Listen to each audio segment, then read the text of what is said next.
अभी जो वर्तमान स्थिति है बिहार में 243 विधानसभा की सीटें हैं। इसको लेकर के हम बार बार आपको बता रहे हैं कि 3 फार्मूला है। इस फार्मूला से अलग कोई भी फार्मूला गढ़ने में न तो सक्षम हो पाएंगे और न ही कोई तीसरा फार्मूला आपको समझ में आएगा। साफ तौर पे जीतन राम मांझी ने स्पष्ट कर दिया कि उन्हें 20 सीटें चाहिए। भारतीय जनता पार्टी, जनता दल यूनाइटेड, दोनों में से अगर जोड़ घटाव करके देख लें आप तो 68 सीटों पे भारतीय जनता पार्टी को बढ़त मिल रही है विधानसभा में। कि भारतीय जनता पार्टी का वर्तमान नेतृत्व जो है वो सभी मुख्यमंत्री के दावेदार है, कार्यकर्ता कोई नहीं है। नोरमा ग्रुप, जो सोचता है वो करता है। आपके अपने सपनों का आशियाना। एक बड़ी पुरानी कहावत है, गए थे हरिभजन को ओटन लगे कपास। बिहार में बिल्कुल चुनावी साल में इसी तरह की कई बातें देखने को मिल रही हैं और लगातार जैसा कि हम आपको बता भी रहे हैं कि इंडिया गठबंधन में सबसे बड़ी समस्या और सबसे बड़ा हर्डल अगर कुछ है तो वो है सीट शेयरिंग का समझौता। प्रधानमंत्री नरेंद्र मोदी का बिहार दौरा और उससे पहले नीतीश कुमार का दिल्ली जाना। इसके अलावे दिल्ली जाने से पहले नीतीश कुमार ने जो बिहार में एनडीए गठबंधन के साथ, अपनी टीम के साथ, चिराग पासवान के साथ, उपेंद्र कुशवाहा के साथ जो अलग अलग बैठकें की, उन बैठकों से निकल करके क्या आया, ये बात हमने आपको बताई है। इन बातों में सबसे जो महत्वपूर्ण बात थी वो ये थी कि अभी तक सीट शेयरिंग के समझौते, और पिछली बार आप अक्सर देखते होंगे कि परिवार में अगर 4 लोगों के रहने का या 5 लोगों के रहने का सेटअप बना हुआ है और उसमें 10 लोग अलग से गेस्ट आ जाए तो सोने के लिए आपको चादर बिछानी पड़ती है जमीन पे या फिर अलग से कोई व्यवस्था करनी पड़ती है। बिल्कुल वही स्थिति एनडीए गठबंधन में हो गई है, क्योंकि एनडीए गठबंधन में ये 5 दल एक साथ कभी नहीं रहे हैं। किसी भी चुनाव की आप देख लें तो 2005 से जब नीतीश कुमार बिहार के मुख्यमंत्री की कुर्सी संभाले हैं तब से लेकर के अब तक 2 दल, 3 दल, 4 दल, 5वां दल अगर होता भी है तो वो रहता ही नहीं है। हमने 2020 में देखा। इससे पहले लोकसभा के चुनाव और विधानसभा के चुनाव की बात कर लें तब भी यही स्थिति थी और इन्हीं सब समस्याओं के चलते गठबंधन में दरारें पड़ती हैं। 2020 में भी हमने देखा, 2015 में भी हमने देखा और हम लगातार इस बातों की चर्चा भी करते आ रहे हैं। अभी जो वर्तमान स्थिति है बिहार में 243 विधानसभा की सीटें हैं।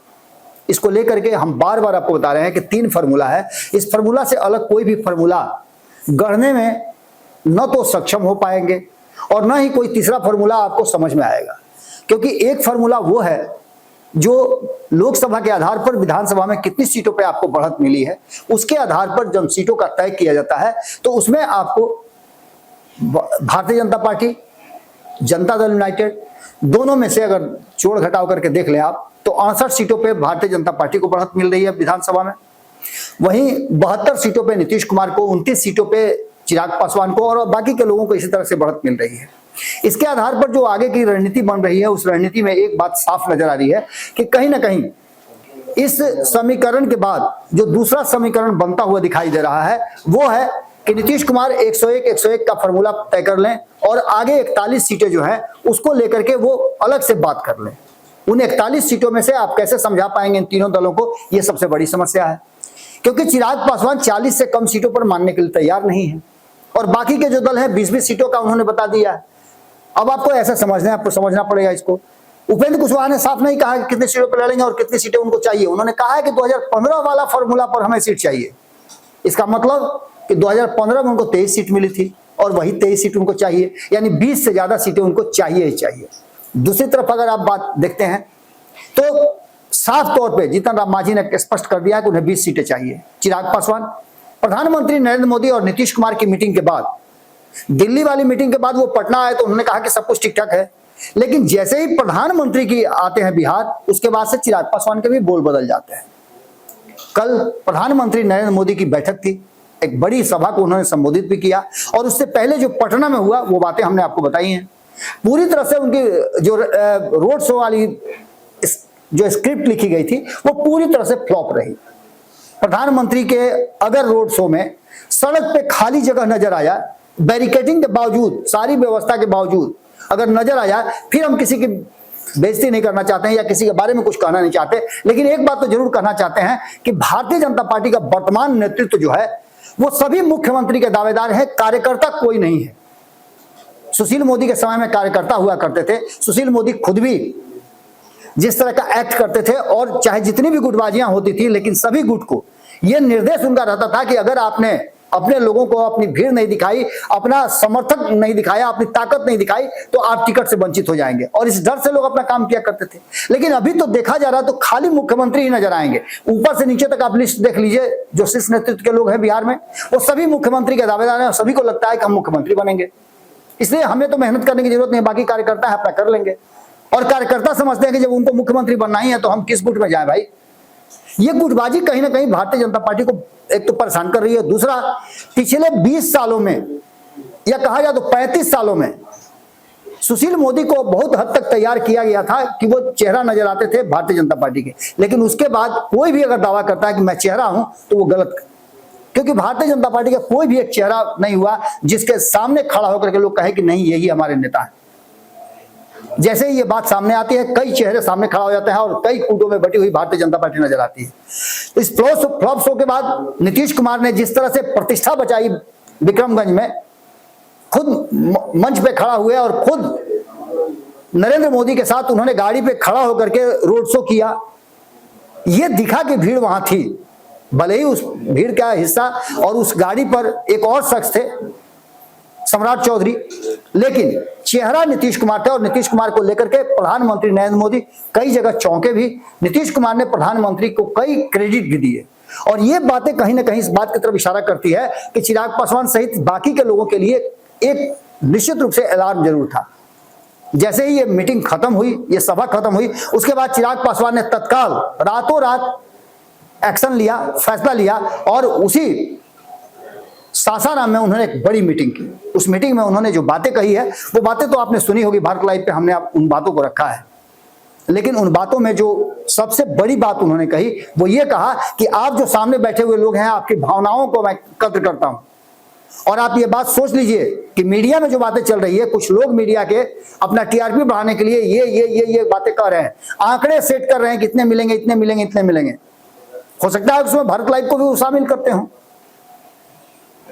क्योंकि मीडिया में तो हम भी हैं और हम भी बार बार ये बता रहे हैं कि चिराग पासवान एक निश्चित आंकड़े से नीचे नहीं जाने वाले हैं। इन सारी बातों को लेकर के चिराग पासवान ने एक बात तो स्थापित कर दिया है और उन्होंने वहीं से मैसेज दे दिया है। पसीना से लथपथ चिराग पासवान जब ये कह रहे थे कि हम सम्मानजनक सीटों से कोई समझौता नहीं करेंगे, और वही चिराग पासवान जब पटना एयरपोर्ट पे हमारे ही रिपोर्टर ने जब उनसे पूछा कि आप, सुनने में आ रहा है कि दल बदल सकते हैं, गठबंधन बदल सकते हैं, आप दूसरे गठबंधन में जा सकते हैं, तो उन्होंने कहा था कि वो 2020 में नहीं गए तो अब कहां जाएंगे।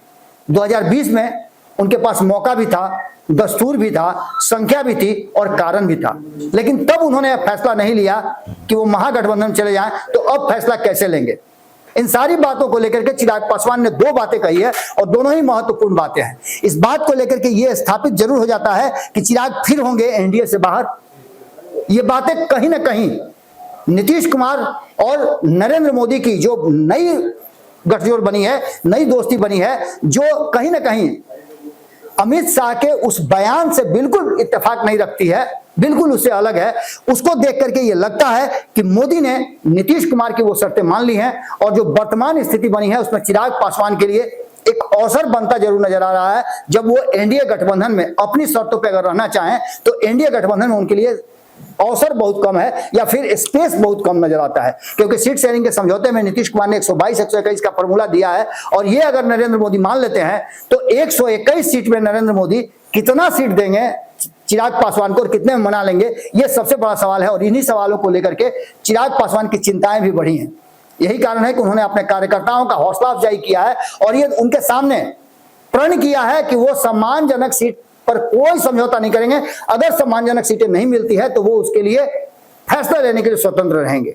और इन सारी बातों के साथ साथ अब ये समझ में आने लगा है कि जो हम बार बार ये बता रहे हैं, या पंचनामा के माध्यम संपादक नमन मिश्रा जी ने जो बताया हो कि ये जो सीट शेयरिंग का फॉर्मूला है वो बार बार कहीं ना कहीं आड़े आ जा रहा है एनडीए गठबंधन के, और यहीं आकर के 5 दलों का ये पांडवों का ग्रुप जो है वो छटकता हुआ दिखाई दे रहा है। सीटों को लेकर के मारामारी और सीटों के समझौते नहीं होने के कारण जितने दिनों तक इसको टाल लिया जाए और कहा जाए कि सब कुछ ठीक ठाक है, ये सिर्फ मृग तृष्णा है, भुलावा है और लोगों को ठगने की कोशिश है या खुद को समझाने का एक जरिया है। लेकिन वास्तविकता यह है कि सभी को पता है कि 243 सीटों में से किसे क्या मिलनी है और कितनी सीटें बच जाती हैं।